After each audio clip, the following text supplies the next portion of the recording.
YouTube channel में आपका स्वागत है। बहुत बहुत स्वागत है आपका। तो इसके पहले प्रीवियस क्लास में हम पढ़े थे डिस्टेंस और डिस्प्लेसमेंट के बारे में पढ़े थे। उसके पहले वाले क्लास में हम स्केलर और वेक्टर के बारे में पढ़े थे। तो मुख्य रूप से हमारा जो चैप्टर है वो मोशन के अंतर्गत हम ये पढ़ रहे हैं। तो आज का जो हमारा टॉपिक है मुख्य रूप से वह है कि कुछ मैथमेटिकल कंडीशंस। मीन्स कहावत है कि आप अगर फिजिक्स पढ़ते हैं और आप अगर न्यूमेरिकल सॉल्व नहीं करते हैं तो आपका वो पढ़ना किसी काम का नहीं है, वो आपको कोई काम नहीं देगा समय पे। तो आज हम इसी से रिलेटेड जो हम प्रीवियस क्लास में जो हम टॉपिक्स पढ़े हैं इनसे डिस्टेंस और डिस्प्लेसमेंट से रिलेटेड जो हम टॉपिक पढ़े हैं तो उसी से रिलेटेड कुछ आज हम न्यूमेरिकल्स देखते हैं। डिफरेंट कंडीशन में डिस्टेंस और डिस्प्लेसमेंट हम कैसे मेजरमेंट करते हैं, तो आज हम इसी के बारे में पढ़ने वाले हैं। और आज का जो हमारा टॉपिक है मूल रूप से वह है न्यूमेरिकल प्रॉब्लम। मुख्य रूप से टॉपिक है हमारा न्यूमेरिकल प्रॉब्लम। तो हम देखते हैं कुछ कंडीशंस को हम वॉच करते हैं, देखते हैं इसमें। तो सबसे पहले लाइक हम इसके पहले हम पढ़े थे वेक्टर और स्केलर के बारे में पढ़े थे कि वेक्टर जो होता है तो उसमें डायरेक्शंस होते हैं और स्केलर जो होते हैं उसमें डायरेक्शंस नहीं होते हैं, लेकिन मैग्नीट्यूड दोनों में होता है। हम इसके पहले पढ़े थे। इसी से हम कुछ प्रॉब्लम देखते हैं आज। तो जैसे हम सपोज करते हैं कि ये हमारा कोऑर्डिनेट लाइन है। पहले इसको फिर से एक बार समझ लेते हैं कि इधर प्लस, इधर माइनस, इधर प्लस और इधर माइनस। ये सिंपल सा एक कोऑर्डिनेट का लॉजिक है जो सिंपल सा है। इसके अलावा हम जब डायरेक्शंस की बात करते हैं ये हमारा ऊपर वाला नॉर्थ होता है, ये नीचे वाला साउथ होता है, ये इधर वाला ईस्ट होता है और ये इधर वाला वेस्ट होता है। तो अब एक सिंपल सा क्वेश्चन है हमारे पास। अब ठीक से इसको देखिए और समझिए। कह रहा है कि कोई आदमी का पोजीशन ये है ओ पे कोई आदमी खड़ा है। ये यहां से क्या करता है तो ईस्ट डायरेक्शन में, मीन्स ईस्ट किधर है हमारा, तो ईस्ट डायरेक्शन ये है। इस डायरेक्शन में कह रहा है कि 5 मीटर ईस्ट में जाता है। तो 5 मीटर यहां से यहां तक यह ईस्ट में आ गया। इसका डिस्टेंस हो गया कितना, 5 मीटर इसका डिस्टेंस है। तो 5 मीटर ये ट्रेवल करता है और फिर कहता है कि 3 मीटर रिटर्न हो जाता है। ये यहाँ से ईस्ट में गया और फिर ईस्ट में जाने के बाद फिर यहाँ से यह वेस्ट में मूव कर जाता है। ये ईस्ट में जाता है और फिर यहाँ से यह वेस्ट में मूव कर जाता है पीछे मुड़ के। तो अब हमें कह रहा है कि अब यहाँ से यह 3 मीटर नहीं तो 3 मीटर यहाँ आ जाएगा। तो यहाँ से अब ये जो डिस्टेंस है ये है हमारा 3 मीटर है। तो अब हमारे पास दो क्वेश्चन हैं। दो क्वेश्चन इस प्रकार से हैं कि पहला क्वेश्चन है कि इसका डिस्टेंस क्या होगा, और दूसरा है कि डिस्प्लेसमेंट क्या होगा। दो क्वेश्चन हमारे सामने है कि डिस्टेंस क्या होगा और डिस्प्लेसमेंट क्या होगा। तो हमें जब डिस्टेंस कवर करना होगा तो ओ से मान लीजिए कि यह ए तक आया और फिर ए से फिर से यह बी तक चला गया। तो जो टोटल जो डिस्टेंस हो जाएगा हमारा, तो डिस्टेंस हो जाएगा हमारा ओ ए प्लस ओ बी है, ओ ए प्लस ए बी। यहां से यहां तक आया, ओ से ए तक आया और फिर ए से बी तक आ गया। नहीं तो टोटल जो डिस्टेंस हो जाएगा ये हो जाएगा 5 मीटर और प्लस 3 मीटर, मीन्स ये टोटल हो जाएगा डिस्टेंस कितना, 8 मीटर डिस्टेंस हो जाएगा। अब फिर दूसरी चीज है यहाँ पे कि पूछ रहा है कि इसका डिस्प्लेसमेंट क्या होगा। तो डिस्प्लेसमेंट क्या होगा, तो डिस्प्लेसमेंट के लिए हम क्या करेंगे। तो डिस्प्लेसमेंट जब होगा तो इनिशियल और फाइनल का जो डिस्टेंस होगा बीच का, इनिशियल और फाइनल पॉइंट का जो बीच का हमारा डिस्टेंस होता है तो उसे हम क्या करते हैं, वो हो जाएगा हमारा डिस्प्लेसमेंट। तो अब ये यहां से यहां तक टोटल कितना था 5 था और ये 3 हो गया रिटर्न, तो जब ये कितना बच गया यहाँ पे, तो ये है हमारा 2 मीटर, नहीं तो इसका डिस्प्लेसमेंट कितना हो जाएगा, only OB equal to 2 meter हो जाएगा, है ना। इसी प्रकार से अगर यह आदमी फिर रिटर्न हो के O पे चला आएगा तो सिंपल वे में अब इसका डिस्टेंस क्या हो जाएगा, 5 और 5 10 डिस्टेंस हो जाएगा और डिस्प्लेसमेंट क्या हो जाएगा, तो डिस्प्लेसमेंट हो जाएगा इसका 0 हो जाएगा। मीन्स कि क्योंकि इनिशियल और फाइनल पॉइंट जो है वह कहाँ पे है, तो इसके बीच में कोई भी डिस्टेंस नहीं है, तो जब इनिशियल और फाइनल पॉइंट एक ही पोजीशन पे होगा तो टोटल डिस्प्लेसमेंट कितना हो जाएगा, इसका टोटल हो जाएगा 0 हो जाएगा। ये हो गया स्ट्रेट लाइन पे। नहीं दूसरा कुछ और कंडीशन देख लेते हैं। ये 5 मीटर इधर चल के गया था, ये यहाँ से 5 मीटर चल के गया और जब ये यहाँ से रिटर्न होने लगा तो 7 मीटर रिटर्न हो गया, तो 7 मीटर हो गया रिटर्न, तो 5 तो यहाँ तक आ गया और 2 इधर आ गया यहाँ पे, है ना। अब अगर 2 अगर इधर आ जाएगा तो ये क्या हो जाएगा इधर, तो -2 होगा, है ना। तो इस कंडीशन में अगर हमें निकालना होगा कि जब अब A से यह क्या किया, तो ये O से A तक जाता है और A से यह D तक आ जाता है, नहीं O से A तक गया और A के बाद यह क्या करता है, तो यह D तक यह रिटर्न हो जाता है। तो इस कंडीशन में हमें निकालना है कि इसका डिस्टेंस क्या होगा और इसका डिस्प्लेसमेंट क्या होगा। तो जो डिस्टेंस जब होगा तो डिस्टेंस कितना हो जाएगा, इसका टोटल डिस्टेंस हो जाएगा OA प्लस AD, नहीं OA प्लस AD हो जाएगा, इसका डिस्टेंस हो जाएगा, means 5 plus 7 equal to 12 meter हो जाएगा, इसका डिस्टेंस हो जाएगा। लेकिन जब डिस्प्लेसमेंट आएगा, लेकिन यही जब डिस्प्लेसमेंट आएगा तो इसका डिस्प्लेसमेंट क्या हो जाएगा, इसका डिस्प्लेसमेंट हो जाएगा इनिशियल और फाइनल का जो डिस्टेंस है वो कितना है, तो अब यहाँ पे -2 आ गया यहाँ पे, तो -2 तो डिस्टेंस तो निगेटिव नहीं होगा, लेकिन यहाँ पे -2 रिप्रेजेंट किसको कर रहा है, रिप्रेजेंट ई, तो ये रिप्रेजेंट कर रहा है कि उसका डायरेक्शन क्या हो गया, इसका अपोजिट डायरेक्शन हो गया। फिजिक्स में एक बहुत बड़ी चीज है कि आपको अगर कहीं पे अगर ऐसा लगे कि कहीं पे निगेटिव आ रहा है तो उसका मतलब होता है कि अपोजिट होता है, तो वन वे नहीं होता है, उसका मीन्स होता है कि अपोजिट डायरेक्शन में वह काम कर रहा है। तो पहले हमारा डायरेक्शन क्या था, तो हम ईस्ट की ओर गए और अब ये कहाँ चला गया, तो ये जो इसका प्राइमरी कंडीशन था उसके भी यह वेस्ट चला गया, नहीं तो ये मतलब है क्या, एक दूसरे का अपोजिट कंडीशन है। मीन्स अब ये इसका डिस्प्लेसमेंट क्या हो जाएगा, तो -2 मीटर, मीन्स कह सकते हैं कि 2 मीटर कहाँ है, तो 2 मीटर वो बिफोर हो गया, मतलब जहां पे था उसके पहले 2 मीटर वो बिफोर हो गया। नेगेटिव साइन इसी चीज को यहाँ पे रिप्रेजेंट करता है, ध्यान रखना इस चीज को। कुछ और कंडीशन देख लेते हैं कि अब है कि जैसे आप कोई सर्कुलर ट्रैक है, ध्यान दीजिए आप यहाँ पे कि कोई सर्कुलर ट्रैक है ना, सर्कुलर ट्रैक है जिसका रेडियस कितना है, तो इसका 5 मीटर इसका रेडियस है ना।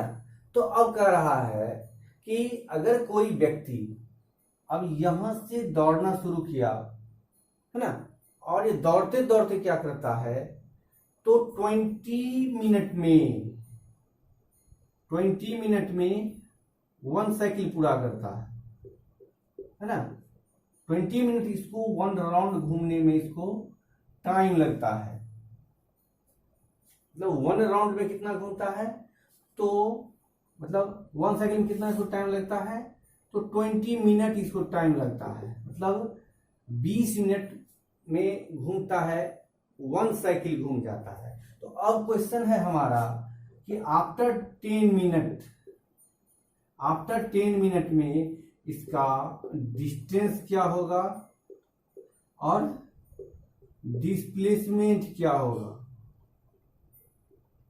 दो क्वेश्चन है यहाँ पे कि मतलब 20 मिनट में 1 साइकिल पूरा करता है, 20 मिनट में ये 1 साइकिल पूरा कर लेगा, तो 1 साइकिल जब पूरा कर लेगा 20 मिनट में, तो आफ्टर 10 सेकेंड मीन्स जब 10 सेकेंड हो जाएगा तो 10 सेकेंड में उसका डिस्टेंस क्या होगा और उसका डिस्प्लेसमेंट क्या होगा। तो हमें अभी यहाँ पे इसी चीज को सीखना है कि इस कंडीशन में क्या करते हैं।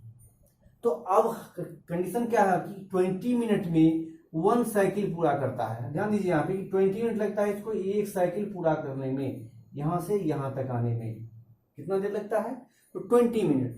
अब क्वेश्चन हमसे पूछ रहा है कि 10 मिनट में, तो 10 मिनट में पूछ रहा है क्वेश्चन कि जब 10 मिनट होगा तो 10 मिनट में इसका पोजीशन क्या होगा, इस कंडीशन में इसका डिस्टेंस क्या होगा और इसका डिस्प्लेसमेंट क्या होगा। मतलब मीन्स है कि अगर 20 मिनट में पूरा साइकिल घूमता है तो 10 मिनट में क्या करेगा, तो हाफ साइकिल घूमेगा, तो हाफ साइकिल मीन्स यहाँ पे आ जाएगा।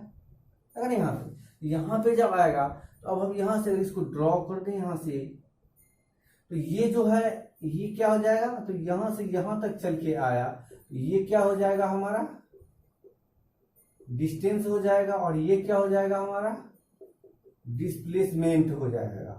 नहीं तो डिस्टेंस तो हाफ सर्किल का क्या हो जाएगा, तो फुल सर्किल का होता है 2 पाई आर, तो हाफ का हो जाएगा half into 2 pi R, means pi R distance हो जाएगा।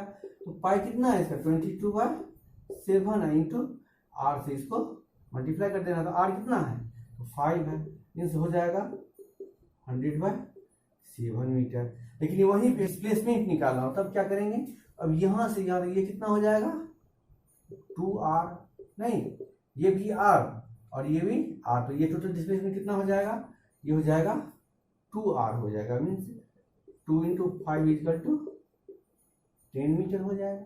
नहीं तो ये 2 कंडीशंस हो गए। अब हम कुछ और कंडीशन की हम चर्चा कर लेते हैं, कुछ और कंडीशन हम देख लेते हैं।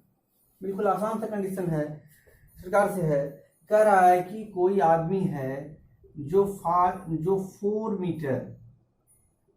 मीटर क्या करता है, तो 4 मीटर ईस्ट डायरेक्शन में जाता है। इससे पहले हम पढ़े थे कि राइट साइड ईस्ट होता है, नहीं तो ये क्या करता है, तो 4 मीटर ओ से ए तक 4 मीटर जाता है, और फिर यहां से क्या करता है, तो यहां से यह लेफ्ट टर्न हो जाता है, लेफ्ट टर्न हो गया। लेफ्ट टर्न होने के बाद क्या करता है, तो नॉर्थ डायरेक्शन में यह मुड़ जाता है। चलो ये मुड़ गया, यहाँ से ऊपर की ओर चला गया। कितना चलता है, ये 3 मीटर चलता है, ऊपर चलते चलते यह 3 मीटर चला। तो जब यह 3 मीटर चलता है तो अब इस पोजीशन में आपसे पूछ रहा है आपसे, अब ये बी तक चला गया। अब आपसे क्वेश्चन पूछ रहा है कि इसका डिस्टेंस क्या होगा और इसका डिस्प्लेसमेंट क्या होगा। डिस्टेंस तो हो जाएगा ओ ए से बी तक गया है ना, ओ ए से बी तक गया है। अब ओ ए से ओ ए और ए बी तक गया, तो टोटल इसका डिस्टेंस कितना हो जाएगा,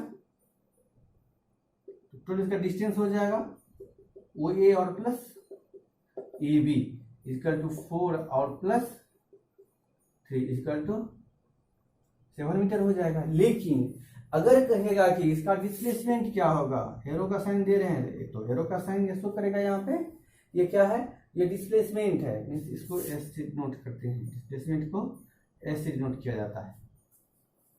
तो अब यहाँ पे है कि अब इसका डिस्प्लेसमेंट निकालना है, तो डिस्प्लेसमेंट तो ये होगा, हमें ये दिया हुआ है। तो अब यहाँ पे हमें ज्योमेट्री का यूज करना होगा। कैसे यूज करते हैं ज्योमेट्री का, तो अब यहाँ पे हो जाएगा, ये अगर राइट एंगल ट्रायंगल है तो ये हमारा एच हो जाएगा, ये बी हो जाएगा और ये पी हो जाएगा।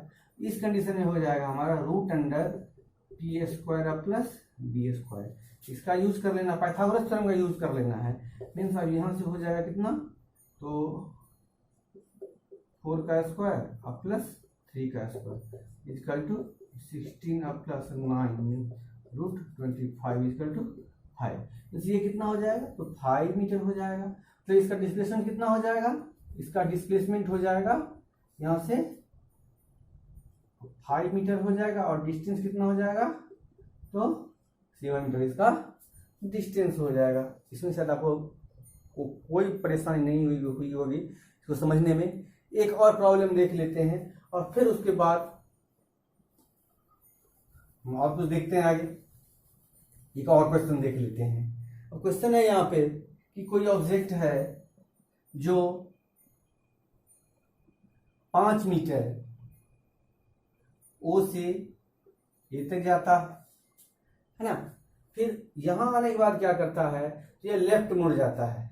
लेफ्ट मुड़ने का मतलब है कि राइट एंगल पे ये लेफ्ट मुड़ जाता है और नॉर्थ डायरेक्शन में ये मुड़ जाता है, यहाँ से मुड़ गया। पहले कितना चला था, तो ये 5 मीटर चला था, है ना, और ये ऊपर कितना चला गया, यहाँ से यहाँ तक चला गया कितना, तो 4 मीटर चला। ए से लेके कहाँ तक गया, तो बी तक गया, है ना। और फिर यहाँ से क्या करता है, तो फिर यहाँ से यह राइट टर्न हो जाता है, बिल्कुल राइट एंगल पे यह राइट टर्न हो जाता है। और राइट टर्न होने के बाद यह सी तक आता है, और ये डिस्टेंस कितना ट्रेवल करता है, तो ये फिर से 7 मीटर का ये डिस्टेंस ट्रेवल कर लेता है यहाँ पे, ठीक है। तो अब हमसे क्वेश्चन पूछ रहा है, अब यह हो गया हमारा सी हो गया। अब हमसे क्वेश्चन पूछ रहा है कि इसका डिस्टेंस क्या होगा और डिस्प्लेसमेंट क्या होगा। अब हमसे यहाँ पे अब 2 क्वेश्चन पूछ रहा है कि डिस्टेंस क्या होगा इसका और इसका डिस्प्लेसमेंट क्या होगा। तो इस कंडीशन में हम क्या करेंगे, अगर हमें सबसे पहले अगर डिस्टेंस इसका निकालना है, तो डिस्टेंस में क्या करेंगे, इसको ऐड करेंगे प्लस इसको ऐड करेंगे और प्लस इसको ऐड करेंगे। तो O A plus A B और plus B C means O A plus A B और प्लस बी सी कर लेंगे, है ना। मीन्स ये हो जाएगा कितना, 5 मीटर प्लस 4 मीटर और प्लस 7 मीटर, मीन्स 7 और 4 7 और 5 16 मीटर। ये टोटल कितना डिस्टेंस हो जाएगा, ये डिस्टेंस तो हो जाएगा हमारा 16 मीटर हमारा डिस्टेंस हो जाएगा। लेकिन अगर हमें कहेगा कि इसका डिस्प्लेसमेंट क्या है, तो अगर हमें डिस्प्लेसमेंट इसका निकालना है तो हम क्या करते हैं कि अब इस लाइन को हमें ज्वाइन कर देना होगा। नहीं, अब हमें ओसी का वैल्यू निकालना है कि ओसी का वैल्यू क्या होगा। तो अब हम क्या करेंगे, अब हम करेंगे क्या इसमें, क्योंकि ये कितना बड़ा है ये हमको पता नहीं है, इसके बीच का डिस्टेंस कितना ये भी हमको पता नहीं है, ये समस्या है। तो हम क्या करते हैं यहाँ पे, अब हमें ज्योमेट्री का यूज करना है। अगर हम ज्योमेट्री का यूज करते हैं तो हमारे लिए बिल्कुल ही आसान हो जाएगा इस टाइप के क्वेश्चन को सॉल्व करने के लिए। अब देखिए हम क्या करते हैं इसमें, बिल्कुल ही क्या करते हैं कि इस लाइन को हम आगे तक बढ़ा देते हैं, है ना। इस लाइन डॉटेड लाइन से आगे बढ़ा दिए, कितना बढ़ा दिए, जितना बीसी है, बीसी जितना उतना बढ़ा दिए, तो ये कितना हो जाएगा हमारा, ये हो जाएगा हमारा 7 मीटर में ऐड कर दिए। और फिर यहाँ से एक परपेंडिकुलर लाइन खींच दिए और इसका नाम दे दिए यहाँ पे डी, है ना, डी लाइन नाम दे दिए यहाँ पे। और यहाँ पे एक राइट एंगल ट्रायंगल हो गया। अब तो अब एक ट्रायंगल क्या हो गया हमारा, ओसीडी, है ना। अब हो गया हमारा in right angle triangle OCD. तो अब ओसीडी में ओडी कितना है, अब इसमें ओडी है अब 7 प्लस 5 मीन्स 12 मीटर है। और सीडी कितना हो जाएगा, इसके इक्वल हो जाएगा, तो ये हो जाएगा हमारा 4 मीटर हो जाएगा। और सीडी कितना है, तो सीडी हो गया हमारा 4 मीटर। अब निकालना किसको है, तो ओसी निकालना है, ओसी निकालना होगा। तो ये क्या है हमारा ओसी क्या हो जाएगा, तो ये हो जाएगा हमारा डिस्प्लेसमेंट हो जाएगा। तो जब इसको जब निकालना है तो क्या करते हैं, तो ओसी इक्वल टू हो जाएगा root under OD square base का स्क्वायर प्लस परपेंडिकुलर का स्क्वायर हो जाएगा। नहीं, बिल्कुल आसान सा। अब ओडी है तो ओडी में कितना हो जाएगा, ये 12 है और ये कितना है, सीडी कितना है, 4 है, नहीं 4 का स्क्वायर है, ये कितना हो जाएगा अब 144 प्लस 16 मीन्स रूट अंडर 160। अगर और इसको लिखेंगे तो ये हो जाएगा हमारा 4 रूट 10 मीटर। मीन्स बिल्कुल ही आसान सा क्वेश्चन है। तो अभी हमने 3-4 क्वेश्चन पढ़ा कि जब स्ट्रेट लाइन पे होगा उस वक्त क्या होगा। फिर पढ़े कि अगर राइट एंगल पे टर्न हो रहा है तब क्या होगा। फिर पढ़े हम कि अगर सर्कुलर में अगर घूम रहा है तब क्या होगा। और चौथा पढ़े कि डिफरेंट कंडीशन में अगर डिफरेंट डायरेक्शन चेंज कर रहा है, ईस्ट जाता है, नॉर्थ जाता है, फिर से और ईस्ट जाता है, इस कंडीशन में इसका डिस्प्लेसमेंट हम कैसे निकालेंगे? तो ये हम पढ़े। शायद आपको समझने में कोई परेशानी नहीं हुई होगी, और अगर कोई परेशानी हुई होगी तो आप निश्चित रूप से कमेंट बॉक्स में इस चीज़ को लिखेंगे और हम उसका समाधान करने का प्रयास करेंगे। हाँ, और आने वाले जो हमारे रिलेटेड वीडियोस हैं इसी चैप्टर से संबंधित है, जिसमें यूनिफॉर्म मोशन और नॉन यूनिफॉर्म मोशन, अगला वीडियो होगा हमारा इसी से रिलेटेड है। और इसके जो पीछे वाला जो वीडियो है हमारा, वह है स्केलर वेक्टर से रिलेटेड है। उसी प्रकार से टाइप्स ऑफ मोशंस हैं, यूनिट्स हैं, आप उसको भी देख सकते हैं, वो आपको ज़रूर अच्छा लगेगा। और अगर आपको अच्छा लगता है तो आप निश्चित रूप से सब्सक्राइब करेंगे और लाइक करेंगे। अगर अच्छा लगे तो आप कमेंट भी जरूर करेंगे। अगर किसी प्रकार की कोई समस्या है तो आप निश्चित रूप से कमेंट बॉक्स में लिखेंगे, हम उसका समाधान करने का प्रयास करेंगे। और निश्चित रूप से आप हमारे YouTube चैनल को देखते रहिए, और ये आपके लिए बहुत ही लाभदायक होगा।